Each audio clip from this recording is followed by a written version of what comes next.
ಇದನ್ನು ಮಂಡ ಖಾರ ಮಾಡುವ ವಿಧಾನ ನೋಡೋಣ. ಮಂಡಕ್ಕಿ ಯಾವ ಥರ ಮಾಡೋದಂತ.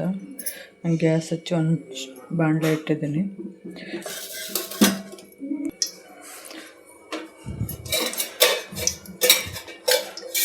ಮೂರರಿಂದ 4 ಸ್ಪೂನ್ ಎಣ್ಣೆ ಹಾಕ್ತಾಯಿದ್ದೀನಿ. ಸಾಸಿವೆ ಜೀರಿಗೆ,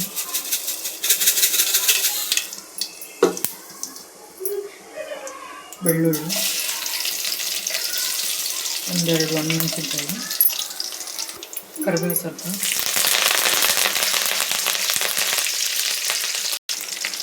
ಶೇಂಗಾ ಹಾಕ್ತಾಯಿದ್ದೀನಿ.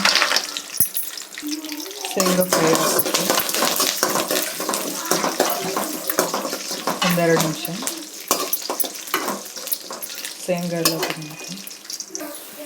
ಇವಾಗ ಶೇಂಗಾ ಬೆಂದಿದೆ. ಇವಾಗ ಕಡಲೆ ಹಾಕ್ತಾಯಿದ್ದೀನಿ ಒಂದು ಸ್ವಲ್ಪ.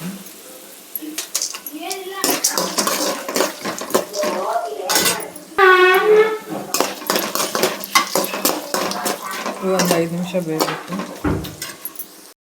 ಈಗ ಬೆಂದಿದೆ. ಇವಾಗ ರುಚಿ ತಕ್ಕಷ್ಟು ಉಪ್ಪು ಹಾಕ್ತಾಯಿದ್ದೀನಿ. ಇದು ಸಾಲ್ಟ್ ಪುಡಿ ತೊಗೊಂಡಿದ್ದೆ ನಾನು. ಉಪ್ಪಿರುತ್ತೆ, ಸ್ವಲ್ಪ ಕಡಿಮೆ ಹಾಕಬೇಕು. ಒಣಖಾರ ಒಂದು ಅರ್ಧ ಟೇಬಲ್ ಸ್ಪೂನ್. ನಿಮಗೆ ಖಾರ ಎಷ್ಟು ಬೇಕಷ್ಟು. ಸ್ವಲ್ಪ ಅರಿಶಿನ ಹಾಕ್ತಾಯಿದ್ದೀನಿ. ಒಂದು ಚಿಟಿಗೆ ಅಷ್ಟು ಗರಂ ಮಸಾಲ ಹಾಕ್ತಾಯಿದ್ದೀನಿ. ಇದು ಆಪ್ಷನಲ್, ಬೇಕಂದರೆ ಹಾಕ್ಕೋರಿ, ಇಲ್ಲಾಂದ್ರೆ ಇಲ್ಲ. ಸ್ವಲ್ಪ ಕೊತ್ತಂಬರಿ ಹಾಕ್ತಾಯಿದ್ದೀನಿ. ಇವಾಗ ಗ್ಯಾಸ್ ಆಫ್ ಮಾಡಿದ್ದೀನಿ. ಇವಾಗ ಮಂಡಕ್ಕಿ ಹಾಕ್ತಾಯಿದ್ದೀನಿ.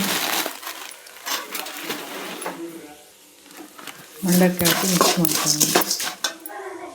ಮಂಡಕ್ಕಿ ಹಾಕಿದ್ದೀನಿ. ಇದನ್ನು ಚೆನ್ನಾಗಿ ಮಿಕ್ಸ್ ಮಾಡಬೇಕು. ಗ್ಯಾಸನ್ನು ಆಫ್ ಮಾಡಿದ್ದೀನಿ ನಾನು.